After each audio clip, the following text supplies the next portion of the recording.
Venimos estudiando durante ya con la semana de hoy, 23 semanas, lo que llamamos Cristo revelado en toda la Biblia.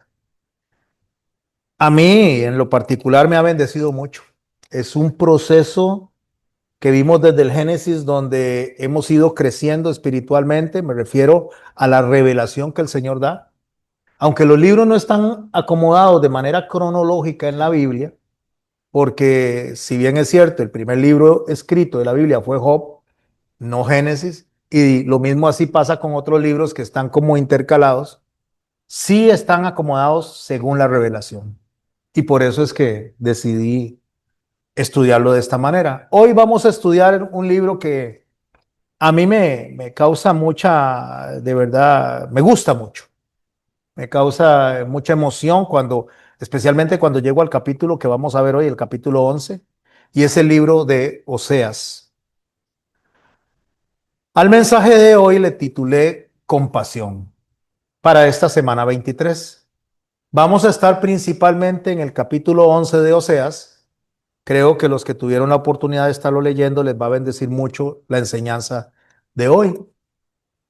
Vamos a hablar un poco del contexto del libro de Oseas y el propósito del libro.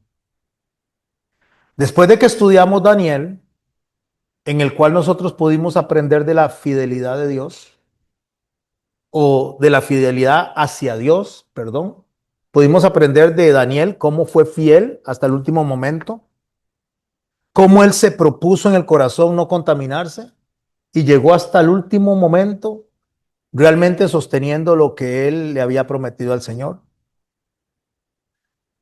Así que durante todo este tiempo que hemos venido viendo, hemos venido hablando mucho acerca de lo que es la conducta nuestra hacia Dios, pero hoy vamos a hablar un poco más, aunque ya hemos visto cómo es Dios con nosotros.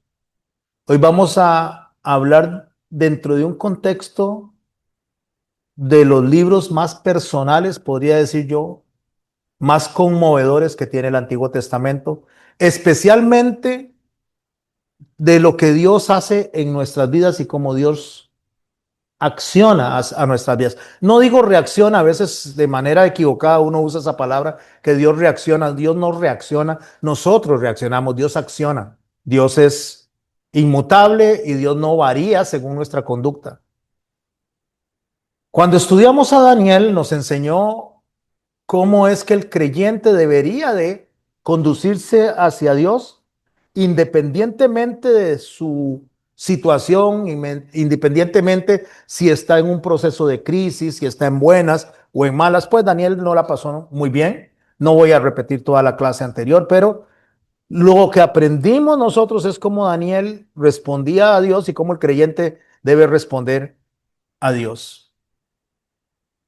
Pero Oseas nos va a mostrar algo diferente. Nos va a mostrar cómo Dios responde o nos comunica de un atributo de Él que es tan impresionante, para mí es impresionante, que es la misericordia. La misericordia, cuando nosotros la estudiamos, se compone de dos palabras, miseria en concordia. Concordia se refiere al corazón y la miseria pues se refiere al estado en que se encuentra una persona.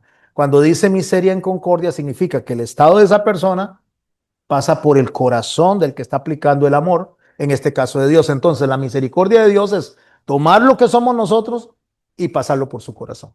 Eso es misericordia, miseria en concordia. ¿Y cómo es que Oseas nos presenta a Dios en el aspecto de la misericordia? Nos los presenta en un estado donde el creyente está actuando de la peor manera. Cuando el creyente falla en la peor manera. Y ahora lo vamos a ver durante el estudio. El ministerio de Oseas se desarrolla en el reino del norte cuando, cuando Dios divide el pueblo de Israel en dos reinos, que le deja dos en manos a Roboán, hijo de David, que es la tribu de Judá, y la tribu de Benjamín. Las otras 10 tribus las dispersa por el mundo, pero antes se levantan estos reinos al norte de Israel y se conocen como los reinos del norte o la casa de Israel. Así es como se le conoce en la Biblia. Cuando usted escuche o lea de la casa de Israel, se está refiriendo a estas 10 tribus. O cuando escuche o lea de los reinos del norte, se refiere a estas 10 tribus. Y cuando usted escucha hablar de Judá, del reino de Judá como tal, está hablando justamente de Benjamín y Judá en conjunto, que es lo que permanece hasta el día de hoy, por lo menos identificable. Bueno, esta historia o este ministerio se desarrolla en el reino del norte aproximadamente entre 755 años a 715 años antes de Jesucristo. Quien reinaba ahí era Jeroboam II, que no era ni familia de David, era uno de los siervos, fue uno de los siervos de la casa de David, y Dios le permitió que levantara este reino del norte como castigo a la casa de David, en especialmente a Salomón, por lo que él había hecho. Y se da dentro de los últimos años antes de la destrucción de Samaria, cuando Samaria va a ser destruida por los asirios en el año 722 antes de Cristo. Pero antes de que se diera la destrucción, todo este reino del norte estaba en una época de mucha prosperidad económica. Les estaba yendo económicamente muy bien, pero tenía una profunda decadencia espiritual. Materialmente estaba muy bien, espiritualmente estaban muy mal. Básicamente nos recuerda a nosotros estos tiempos, donde la gente que se la gente que se dice creyente, la gente que se profesa creyente hoy en día, por lo general están bien, materialmente hablando de las generalidades. Alguien puede decir, no, pero es que allá hay una familia que está mal, allá hay una familia que está pasando necesidades. No, yo hablo de manera general. De manera general no hay persecución, de manera general no hay esas hambres que se pasaban antes. Pero es que allá en la parte de Europa, al norte, ahí se persigue. Por eso digo general, hablando de todo el planeta, la iglesia está bien.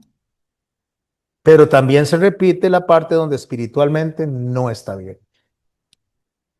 ¿Qué hacía el pueblo en esos tiempos? Seguía ofreciendo sacrificios.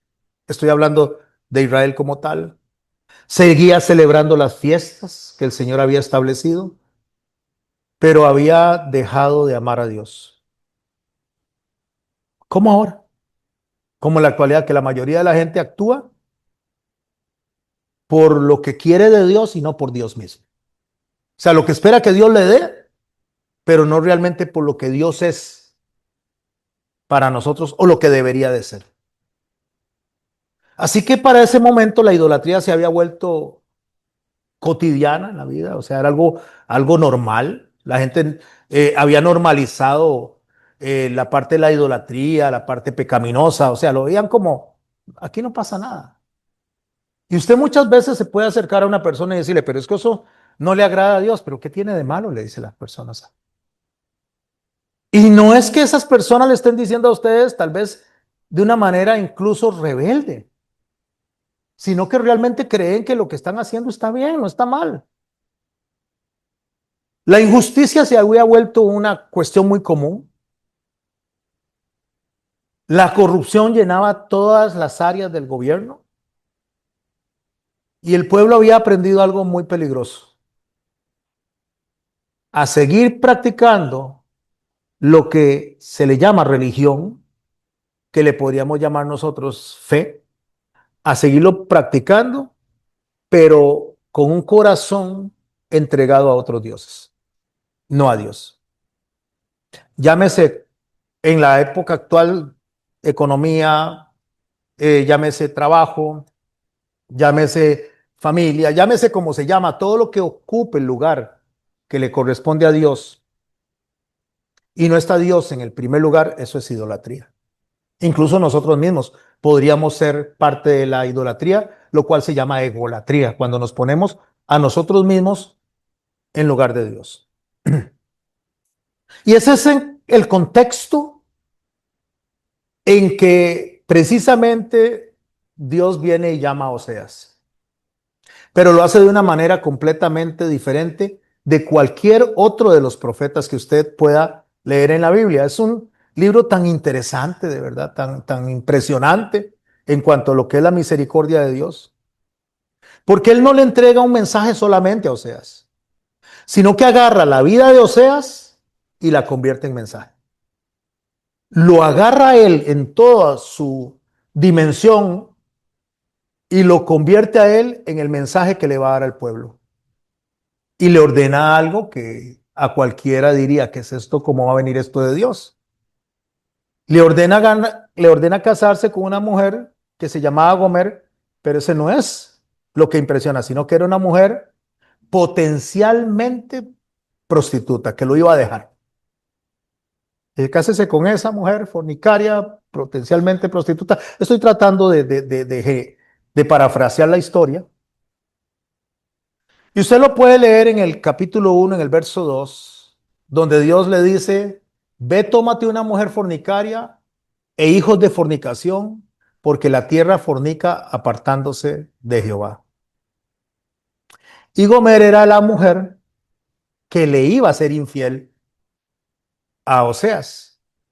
Y es interesante, mis hermanos, porque usted dice: ¿cómo Dios va a decir que se vaya y se case con una? Es como que le diga a una mujer: vaya y búsquese una persona drogadicta, o vaya, búsquese al alcohólico más alcohólico y cásese con él. A una mujer buena, a una mujer sana, a una mujer de buenos principios, a una mujer que ame a Dios, que era como en el caso de Oseas. Y que la muchacha le diga: pero Dios, ¿cómo yo me voy a ir a casar con un mafioso, con un drogadicto, con un narcotraficante? O sea, ¿cómo voy a hacer eso? Vaya, cásese con eso. Bueno, Dios le está diciendo a Oseas eso, no porque Dios alabe la mala conducta, no, sino porque quería que Oseas experimentara en una pequeñísima medida lo que Dios estaba sintiendo. Y no solo lo que estaba sintiendo en ese momento, sino lo que llevaba siglos sintiendo por causa de Israel. En el capítulo 3, en el verso 1 del libro de Oseas, escribe el profeta: me dijo otra vez Jehová, ve y ama a una mujer amada de su compañero, aunque adúltera. Eso es impresionante. Es impresionante porque le dice: vaya, vaya y ámela. O sea, le está diciendo: usted la va a amar a ella. Usted la va a ver a ella con toda la entrega suya, aunque ella va a ser una mujer adúltera. Y le dice la comparación como el amor de Jehová. O sea, ámela como yo amo al pueblo. Y ámela como yo amo al pueblo, como yo amo a los hijos de Israel, los cuales miran a dioses ajenos y aman tortas de pasas. Si nosotros no entendemos el contexto en el cual se está hablando de las tortas de pasas, ni entendemos qué son las tortas de pasas, no vamos a ver el mensaje profundo que hay ahí. Las tortas que están mencionadas ahí eran panes, se le decían tortas, pero eran panes que se elaboraban con uvas prensadas, o sea, era como hacer una especie de pastel. A veces se le ponían higos, a veces se le ponían otros frutos secos, y eran alimentos muy apreciados por el pueblo porque generaban mucha energía. Eran buenos para viajar, eran buenos para el que trabajaba, o sea, era como que se tomaran un alimento que les iba a dar mucha vitamina. Pero resulta que en este pasaje, cuando se le dice a Oseas que estos aman las tortas de pasas, no se está hablando de una manera positiva, se está hablando de una manera negativa. Porque en la religión cananea era muy común ofrecer alimentos, vinos, tortas en las ceremonias que se le dedicaban a los Baales o a otros dioses. Todos los dioses que estuvieran relacionados con la fertilidad, ese era el tipo de ofrenda que se le daba. en Canaán. Y las tortas de pasas era como un simbolismo en ese momento, en el tiempo de Oseas, de celebraciones idolátricas, pero el alimento no era el problema, era lo que representaba este alimento a la hora que se presentaba. Dios no dice solamente que Israel amaba a dioses ajenos. Añade y dice, y aman las tortas de pasas. Y esto es muy importante, mis hermanos y mis hermanas, porque lo que Dios está diciendo es que no solo aman el pecado, no solo aman la rebeldía, no solo aman la idolatría, sino que aman el entorno en que se mueve todo esto. Pablo dice en una oportunidad, no te sientes a la mesa con aquellos que llamándose hermanos hacen tales cosas. Pablo lo está diciendo no porque sea malo sentarse a comer con las personas, sino porque hay una aprobación a lo que se está haciendo a la hora de sentarse. Entonces Dios está diciendo, bueno, ustedes no solamente son idólatras, sino que les gustan las fiestas que hacen los idólatras. Así que lo que Dios está llamando la atención es al placer que causa a una persona hacerlo mal. Porque aquellas fiestas eran alegres. Había música, había comida, había vino, había mucha sensualidad. Y recuerden que estaban en una prosperidad aparente. Digo prosperidad aparente porque ellos lo que podían decir es, nos está yendo bien, estamos siendo bendecidos. Y eso pasa mucho con las personas cuando creen que porque su entorno está bien, porque están alegres, porque están de fiesta, porque comen bien, entonces esta bendición viene de parte de Dios. Aunque Dios está permitiendo para después mostrarles a ellos que esto era algo momentáneo, que se estaba dando simplemente por la tolerancia que Dios estaba teniendo. ¿Qué fue lo que hizo Israel entonces? Se terminó enamorando no solo de los ídolos, sino que se enamoró del estilo de vida. Esto es muy importante, mis hermanos y mis hermanas. Cuando nos enamoramos del estilo de vida que estos cultos les ofrecían.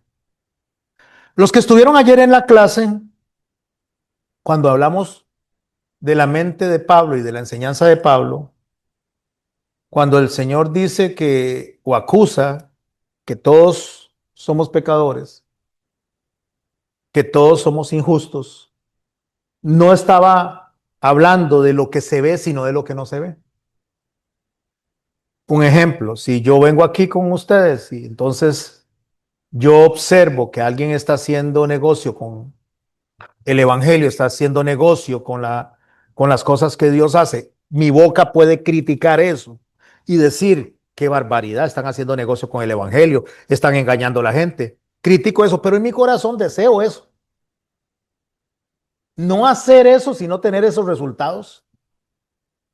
Entonces estoy pecando de una manera tal vez no abierta delante de las personas, pero sí delante de Dios. Entonces él lo que le dice es que ustedes no solamente les gusta la idolatría, sino que les gusta y quieren eso porque eso les hace sentir bien, les hace sentir felices. Y eso es lo que significan en simbolismo estas tortas de pasas. El gusto por lo que alimenta un corazón que está lejos de Dios. Disfrutaban, exactamente. Disfrutaban lo que estaban haciendo. Entonces, cada traición que Gomer iba a hacer, va a ser una ilustración de la infidelidad que el pueblo estaba teniendo para con Dios. Cada vez que Oseas buscaba a Gomer, va a ser una ilustración de cómo es que Dios nos busca a nosotros constantemente, nos llama constantemente al arrepentimiento de una manera incluso incansable. Y cada perdón que Oseas le daba a Gomer va a mostrar la ilustración de cada vez que Dios nos perdona una y otra vez. Y por eso el propósito del libro no es solamente denunciar el pecado de Israel, o sea, que se quedaría esto muy corto. El propósito es revelar y que hoy aprendamos del corazón de Dios. Frente al pecado y frente al pecado que conocemos, tanto como al pecado que no conocemos. Pero lo más extraordinario del libro no es la infidelidad del hombre. Eso ya lo hemos venido viendo en todas las demás clases. Lo extraordinario del libro es la fidelidad de Dios en medio de la infidelidad del hombre. ¿Y qué entendemos nosotros entonces por compasión? Porque eso es lo que Dios aplica en el hombre, aun cuando el hombre se equivoca constantemente. Compasión, que es lo que nos enseña el libro, especialmente el capítulo 11. Y antes de analizarlo, tenemos que sentarnos a entender esa palabra que va a ser el centro de nuestro estudio de esta noche, compasión. ¿Se ha puesto usted a analizar esa palabra? Lo que significa la compasión. Cuando escuchamos la palabra compasión, nosotros normalmente lo creemos igual de parte de Dios que de parte nuestra. Y resulta que la compasión de Dios y la compasión nuestra son totalmente distantes. No se parecen en nada. Creemos ser compasivos como Dios, pero jamás somos compasivos como Dios. Normalmente cuando nosotros hablamos de compasión, pensamos en un sentimiento. Vemos a alguien sufriendo y ¿qué nos produce eso? Compasión. Vemos a la gente que está en Venezuela pasando por lo que está pasando y decimos, uy, me da compasión esta gente. Nos conmueve, nos da tristeza. Y una vez que nos conmueve y nos da tristeza, ¿qué es lo que hace nuestro corazón delante de lo que estamos viendo? Queremos ayudar. Y eso no está mal, pero nuestra compasión tiene un problema. Nuestra compasión es imperfecta, es totalmente pecaminosa, y ahora lo vamos a ver por qué, y está totalmente desalineada a la compasión de Dios. Y eso es lo que nos va a enseñar el libro hoy, el capítulo 11 de Oseas. A enseñarnos que lo que nosotros llamamos compasión, comparado con la compasión de Dios, dista mucho. Porque nuestra compasión tiene, por no decir siempre, casi siempre, límites. No me gusta usar absolutos. Somos compasivos mientras las personas nos agradecen lo que estamos haciendo. Mientras las personas responden bien a lo que estamos haciendo. Pero cuando esto cambia, cuando la otra persona se comporta diferente con nosotros, cuando ya nosotros vemos a la persona que actúa totalmente contraria a lo que nosotros esperamos que hagan en respuesta a esa compasión, ya pensamos que ya no vale la pena. Ya no vale la pena seguir ayudando, ya no vale la pena seguir manteniendo esa relación. Empezamos a levantar muros, porque ya aquella persona, yo he sido compasivo, le he extendido la mano, le he dado de donde no he tenido, pero ya es suficiente, ya no más. Ya no más porque ya me cansé, ya no más porque la verdad es que es innecesario que siga gastando energía en esto o en estas personas.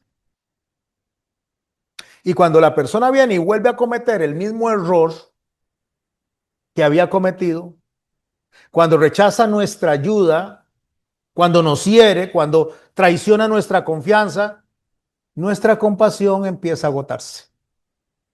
Y ya no somos igual. Ya no hablamos de la misma manera, ya no abrazamos de la misma manera, ya no respondemos de la misma manera y nos empezamos a encapsular. Y podría ser que el encapsularnos sea para protegernos, podría ser, pero aunque sea una intención de protección, no es el carácter de Dios, ni refleja el carácter de Cristo. ni estamos siendo consecuentes con lo que Dios nos está diciendo que hagamos con las personas.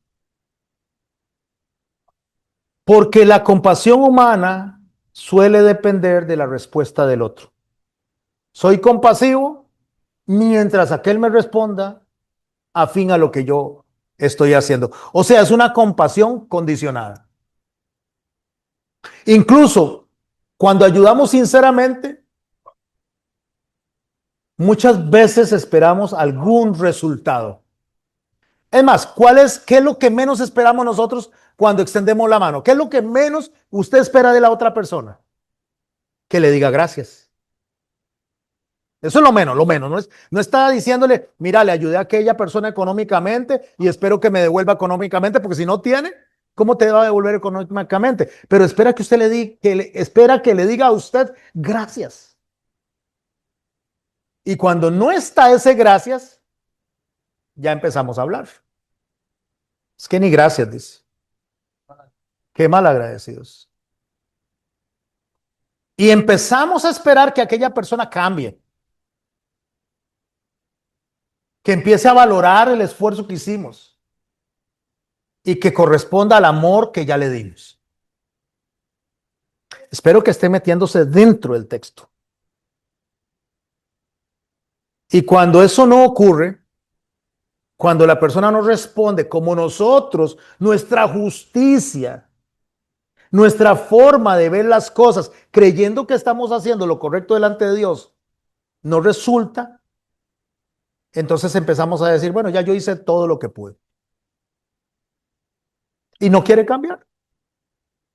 No vale la pena seguir insistiendo, allá él, allá ella, que vean a ver qué hace, pero yo, de mi parte, ya no más. Y seamos honestos, mis hermanos, estamos delante de Dios. Ustedes no están escuchándome a mí hablar. Están escuchando la voz del Espíritu Santo en esta noche, en un proceso en el cual hemos venido aprendiendo de nuestra conducta. Seamos honestos. La mayoría de las veces cuando decimos eso tenemos razón, ¿o no? Por supuesto que tenemos razón. Si usted tiene una persona que es malagradecida, una persona que no responde como debería responder, que no sale del hueco en que está y sigue insistiendo en lo mismo, pues tenemos razón, pero según la perspectiva humana. Porque nosotros, mis hermanos, somos seres limitados. No es lo que Dios es, ni es lo que Dios hace, ni es lo que Dios espera que hagamos nosotros. Ámense los unos a los otros y Él pone el estándar. Como yo los amé. Él no dice ámense como ustedes consideren que es justo. Ámense como ustedes crean que es lo más conveniente. Ámense y respóndase a ustedes si el otro le responde. Y si no, entonces, tranquilos, pueden hacer como quieran. No, Señor, eso no es eso. Eso no es lo que Dios pide. De hecho, es entendible que nuestra paciencia tiene un límite. Es entendible. Pero eso lo único que muestra es que soy tan pecador como aquel. Como aquel más malagradecido, yo no soy como la mente de Cristo. Eso lo único que hace es sacar de mí la humanidad. Porque sí, nuestra fuerza tiene límite. Nuestro amor tiene límite. Y si no, haga un análisis para atrás. Analice las personas que han estado en nuestras vidas. Las personas a las cuales le hemos dado amor y nos han hecho a un lado. O tal vez las personas que nos han dado amor y las hemos hecho a un lado. Veámoslo en las dos vías. Eso somos nosotros. Eso es justamente lo que Dios quiere tocar en esta noche, en lo profundo de nuestra intimidad. ¿Y cómo lo hace Él? Él pone un espejo para que nos veamos. El Señor viene y nos da una referencia para que podamos nosotros entender este mensaje tan confrontativo en esta noche. ¿Siente usted que el mensaje le está confrontando hasta este momento? Pues déjeme decirle que es poco comparado con lo que va a aprender el resto de la noche. Porque ahora vamos a ver el espejo, vamos a ver el referente, vamos a ver el que dice, ámense como yo los he amado. Ahora vamos a ver aquel que dice, sean santos como yo soy santo. Y es la compasión de Dios. Porque cuando llegamos al libro de Oseas y especialmente al capítulo 11, descubrimos algo completamente distinto a lo que nosotros entendemos por compasión. Porque la compasión de Dios no nace porque el hombre lo merezca. Y eso se llama misericordia.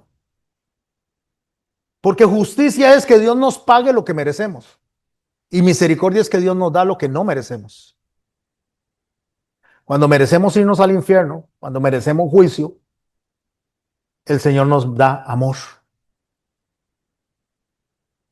Porque nace de Dios de esta manera, porque Dios es amor.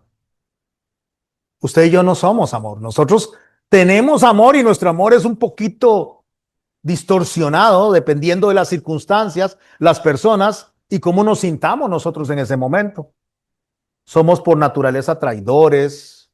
Y alguien dice, no, yo no soy traidor. Es que cuando yo no correspondo como Dios me dice que debo de hacerlo, yo tal vez no estoy traicionando al ser humano, pero estoy traicionando a Dios. Es una traición a lo que Dios me está diciendo que sea, porque Él es el referente.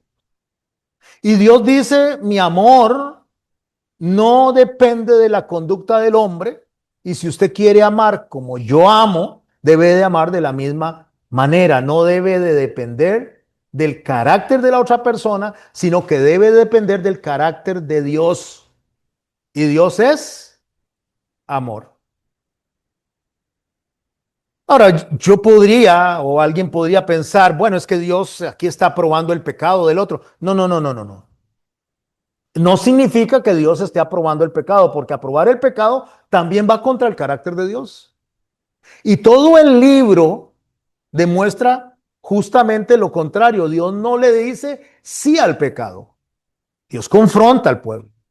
Dios disciplina al pueblo. Dios le advierte al pueblo y Dios le anuncia el juicio y le manda un juicio. Pero detrás de todo, aunque el juicio está sobre el pueblo, detrás de todo sigue latiendo un corazón que no ha dejado de amar. Y aquí es donde encontramos la enorme diferencia entre lo que es Dios y lo que somos nosotros. Hay gente que agarra 1 Corintios capítulo 13 y se lo aplica al día de los enamorados, al día de la madre, y le empieza a mandar 1 Corintios capítulo 13, que es todo un pasaje referente al amor. Y lo aplican como que si fuera para dedicado a una novia, a la esposa, hasta a las amantes les mandan el capítulo ese. Pero mis hermanos y mis hermanas, este capítulo referente al amor es un capítulo que describe a Dios, no a nosotros. Es el amor de Dios, es la persona de Dios la que está describiendo. Por eso en el verso 7 dice, todo lo sufre, todo lo cree, todo lo espera, todo lo soporta. Y dice algo muy importante en el verso 8, el amor nunca deja de ser. Entonces pensamos que nosotros cuando amamos, entonces nosotros somos exactamente como Dios. Y no es cierto porque nuestro amor es condicionado, nuestro amor es muchas veces volátil, es subjetivo, cambia según las circunstancias, porque 1 Corintios capítulo 13 no habla ni de usted ni de mí del amor. Habla de quién es el amor, porque en 1 Juan capítulo 4 verso 8 dice, el que no ama no ha conocido a Dios porque Dios es amor. Nosotros, hablemos de nosotros, pero hablemos sinceramente. De un tiempo para acá he caído en una especie de mensajes que alguien podría decir, ¿cómo, pastor? ¿Usted piensa en el qué me importa? No, no, he caído en unos mensajes que yo digo, Señor, yo tiro la semilla y cada quien que ver si la toma o no la toma. Si me critican, como me ha pasado a veces en las redes que me critican, hasta me ofenden, no me da ni fu ni fa, porque al final de cuentas no es contra mí, es contra Dios. Es su palabra la que estoy presentando. Él se lo dijo a Samuel, no es a ti a quien están desechando, es a mí, porque no quieren que yo gobierne sobre ellos. Pero realmente nosotros creemos amar y nosotros somos unos ignorantes en el amor. Nosotros dejamos de amar cuando somos heridos. Pastor, pero es que usted lo predica, usted lo ha predicado. El amor nunca deja de ser el amor de Dios. Mi hermano, no se equivoque, yo no estoy hablando de usted o de mí. Nosotros condicionamos el amor y si no, no habrían divorcios, no habrían separaciones, no habrían abandonos. Pero cuando estas personas al principio se aman, se bajan el cielo y la luna y de todo. Y cuando algo pasa, ya no te amo. Porque nunca hubo amor ahí. No por lo menos desde la óptica de Dios. Porque si fuera desde la óptica de Dios, mis hermanos, actuaríamos como Dios, que Dios sigue amando, aun cuando el pueblo lo sigue rechazando. De eso se trata este mensaje. Nosotros solemos alejarnos porque nos llevamos una decepción y otra decepción y otra decepción y hasta cerramos la oportunidad de que otra persona nos ame de manera genuina. Porque ahora ya no presento mi corazón porque me pueden lastimar. Entonces puede haber gente que nos pueda amar genuinamente, personas que llegan realmente a nuestras vidas para que podamos tener una buena experiencia en nuestras vidas y nos cerramos por miedo a ser lastimados. Y Dios no es así. Sus misericordias son nuevas todos los días. Y nos sigue llamando al arrepentimiento en medio del pecado porque Él es intolerante al pecado. Pero ¿qué hacemos nosotros cuando algo nos pasa? Alguna mala experiencia. Hasta aquí. Ya no quiero más. Ya no voy a volver a pasar por eso. Pero viera Dios y nos enseña algo tan maravilloso. ¿Cómo decimos nosotros? Hasta aquí, no más. Y Dios dice, ¿cómo podré yo abandonarte? ¿Leyeron el texto? ¿Cómo podré yo abandonarte, oh Efraín? Y esto nos lleva directamente al capítulo en cuestión, al que estamos estudiando hoy. Eso es uno de los pasajes más íntimos de toda la Biblia, donde el amor de Dios se refleja de una manera tan impresionantemente profunda, donde Dios no está hablando como rey, Dios no está hablando como juez, Dios está hablando como padre. Comienza recordando cuando Israel era pequeño, yo lo amé. De la mano, dice, yo guié a mi hijo. De Egipto llamé a mi hijo. Nos recuerda cómo toma de la mano a Israel. Nos recuerda cómo alimentó al pueblo en el desierto. Todo lo que hemos venido estudiando hasta acá. Se le puede venir a la mente Ezequiel, se le puede venir a la mente todo lo que Dios ha hecho en el desierto con ese pueblo. Y hasta el día de hoy Dios sigue llamando a ese pueblo al arrepentimiento y más importante, lo sigue amando. Él lo sostuvo, él lo cuidó como un padre que enseña a caminar a su hijo. Pero ahí viene la tragedia. Después de que explica esto, dice, mientras yo lo llamaba, más se alejaba. ¿A usted no le ha pasado eso con alguna persona?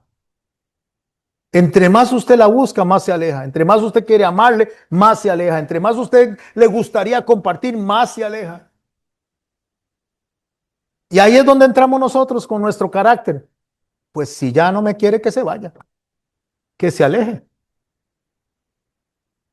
Pero el Señor dice, mientras más amor recibía, más buscaba a otros dioses.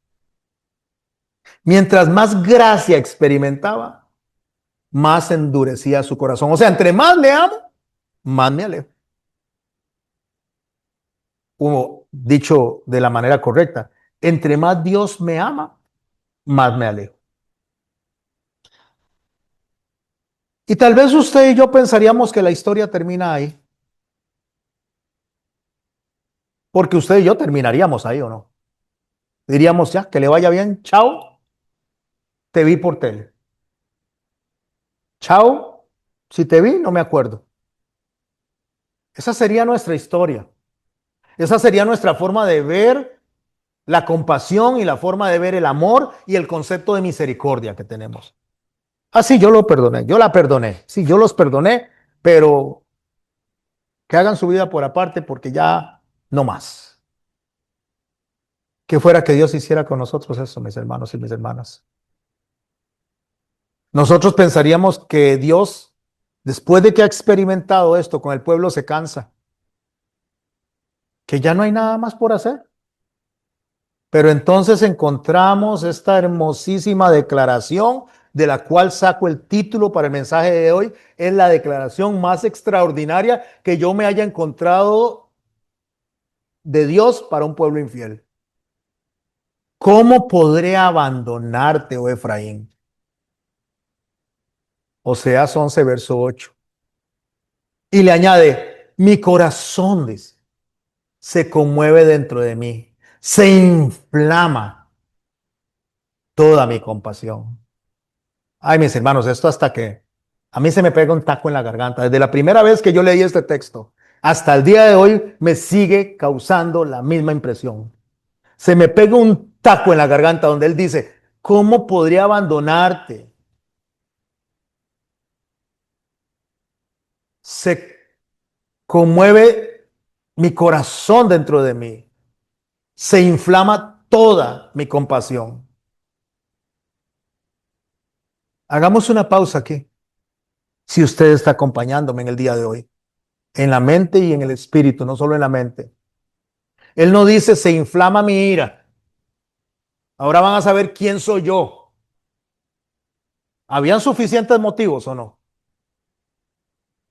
Él no dice, se agotó mi paciencia, sino que aunque Israel había probado durante siglos que era desobediente, que era idólatra, que hacía lo que hacía, es lo que le dice, se inflama.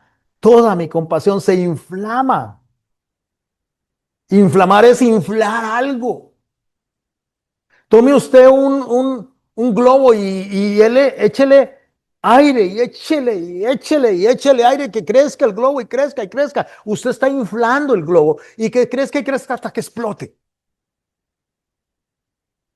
Lo que Dios le está diciendo, mi compasión se inflama tanto hasta el grado de explotar.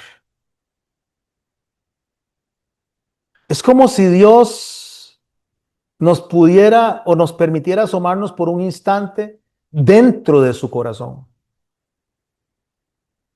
Dios no está negando el pecado, no está diciendo ustedes son buenos, no está ignorando la idolatría, ya lo hizo saber, no está anulando el juicio que viene, va a darle juicio. Pero mi hermano y mi hermana está revelando algo que incluso nosotros no entendemos ni de nuestros propios padres, que cuando Dios aplica la disciplina es porque sigue amando. Porque la compasión no consiste en ignorar el pecado, consiste en no dejar de buscar al pecador. Y esa es la diferencia que tenemos entre lo que Dios es, lo que Dios pide y lo que nosotros hacemos. Porque entre la compasión humana y la compasión divina hay una enorme, enorme diferencia. Nosotros amamos hasta donde alcanzan nuestras fuerzas. Dios ama porque esa es su naturaleza. Él es amor. Nosotros dejamos de buscar lo que creemos o los que creemos que no valen la pena. Dios sigue llamando porque su amor es más grande que la infidelidad del que lo está rechazando. Es más grande el amor que lo que el que está haciendo al rechazarlo como mala conducta podría ocasionar en un corazón como el suyo o el mío. Dios sigue llamando porque su amor es más grande que cualquier cosa. Por eso mi hermano y mi hermana, o sea, no solamente es una historia, tampoco es solamente contar algo de un pueblo infiel. Realmente el centro de Dios se hace la historia de un Dios que se niega a dejar de amar a su pueblo.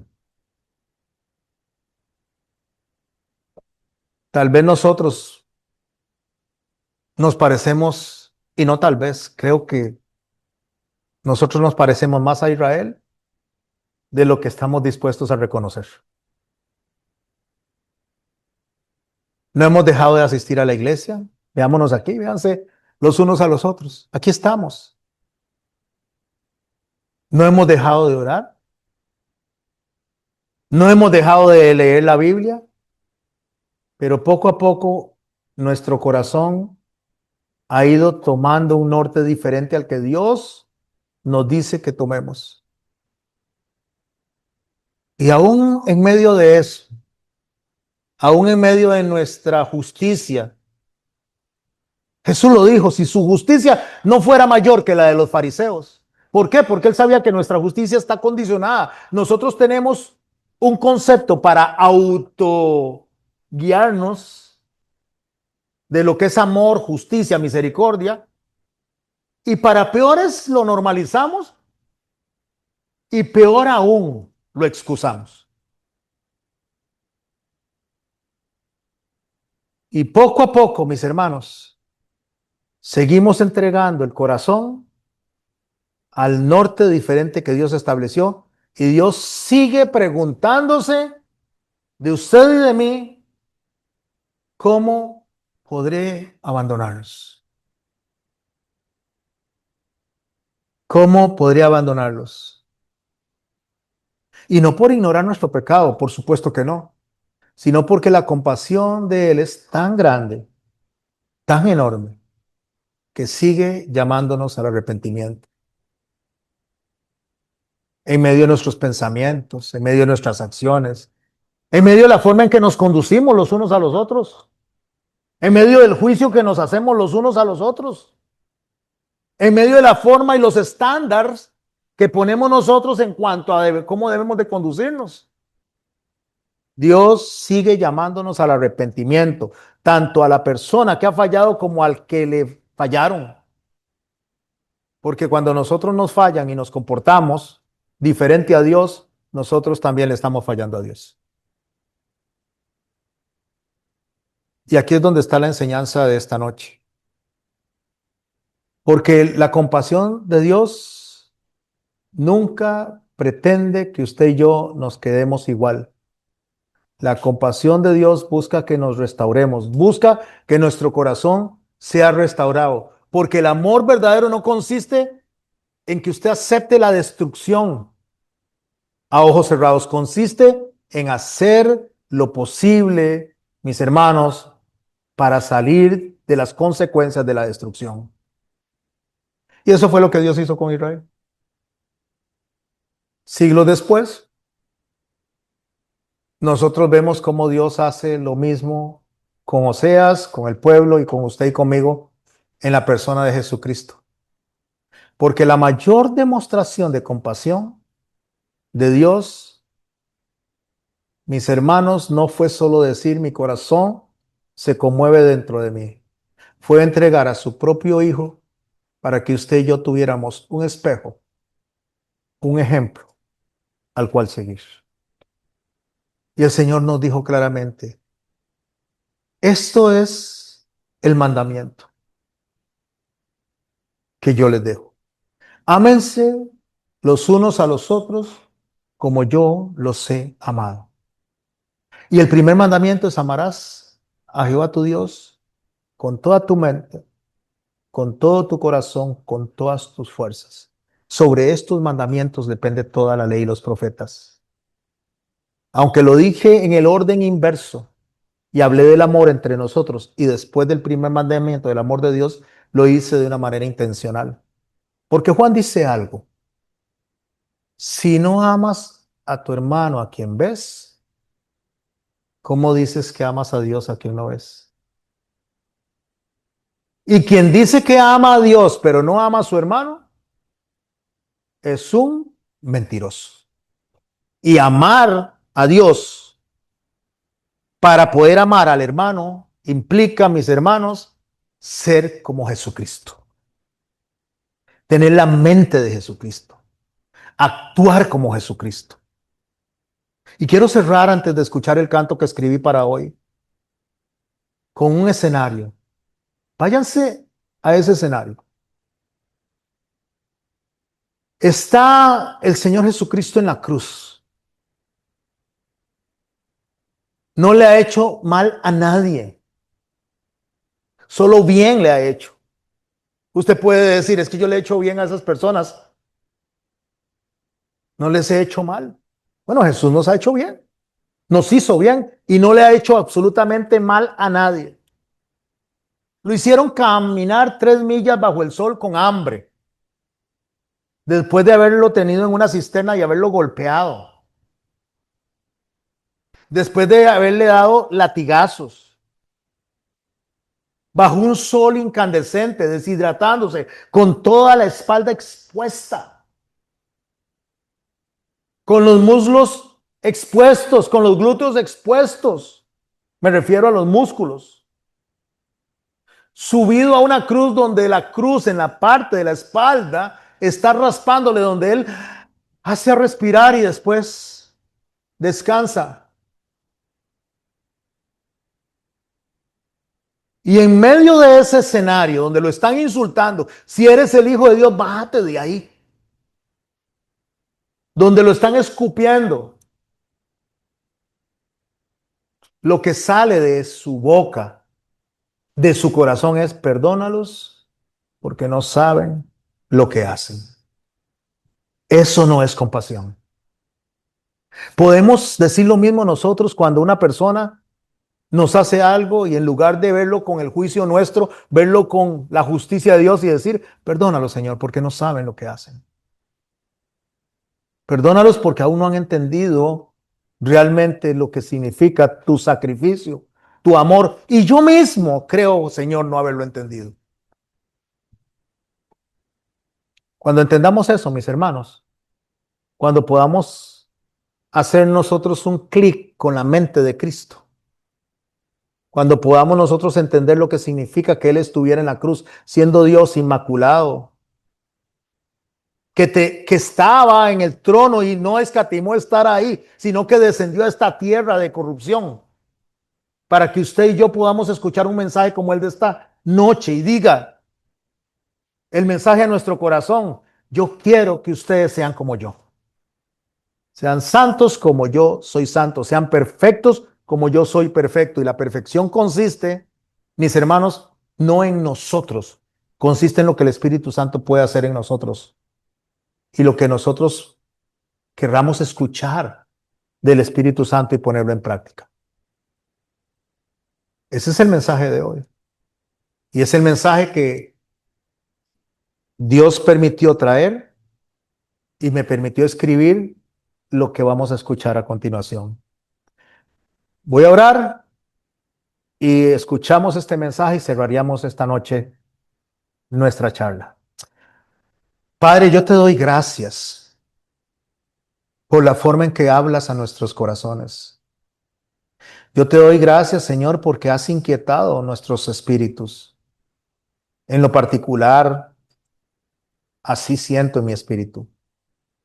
Te doy gracias, Padre bueno, porque este mensaje no se va a quedar aquí, Señor, en tierra infértil, Señor. Sé que tu Espíritu Santo va a hacer que brote la semilla, va a regar la planta, Señor, y va a permitir, Señor, que ésta dé fruto. Yo te ruego en el nombre de Jesús, Señor, que lo que hemos venido aprendiendo, Señor, transforme nuestras vidas, transforme nuestra mente, Señor, y nos permita, Señor, responder a tu voz y a tu llamado según tu justicia, Señor, según los parámetros que tienes de compasión y de misericordia, y especialmente, Señor, el parámetro que tienes de amor. En el nombre de nuestro Señor Jesucristo. ¿Cómo podría dejarte? Amén. ¿Cómo podría abandonarte? Mi corazón se conmueve dentro de mí, se inflama toda mi compasión. Aun cuando tú te alejaste, yo nunca dejé de amarte.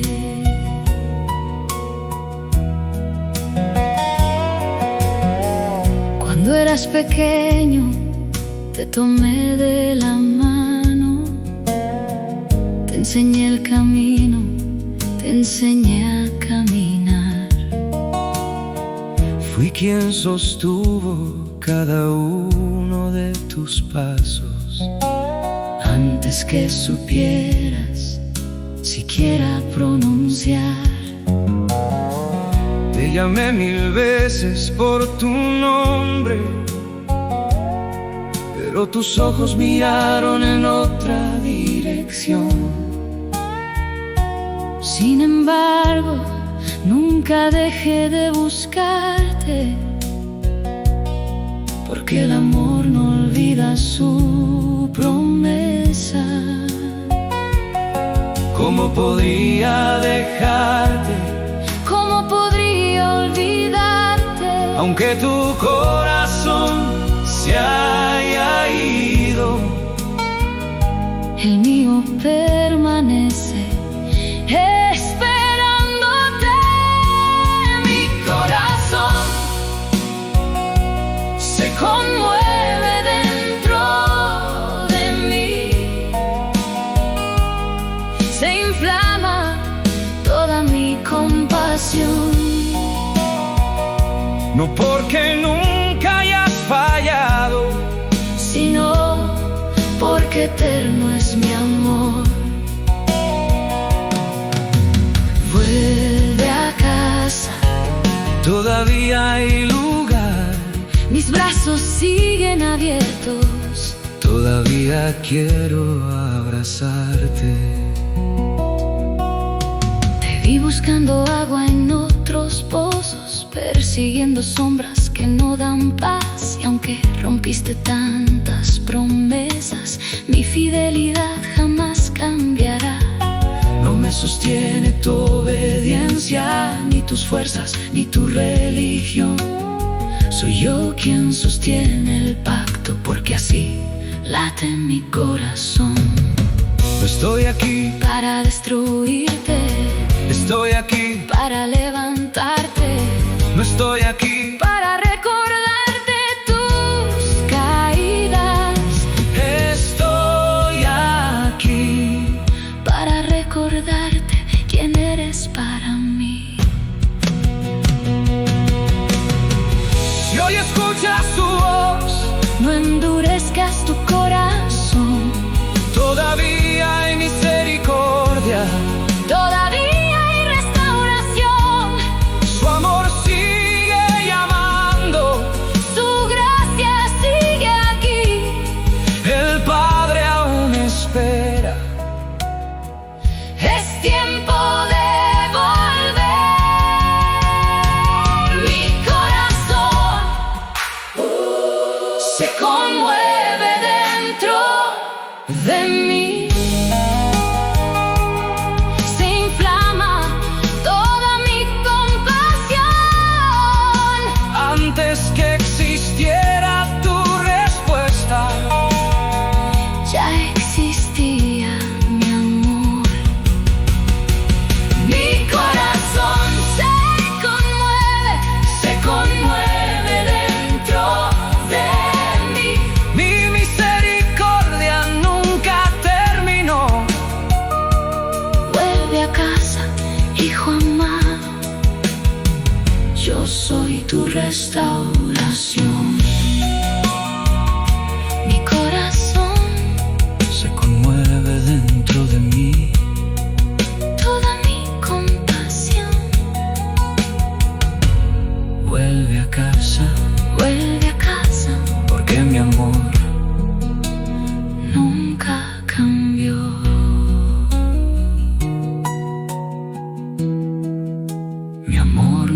nunca cambió. Mi amor.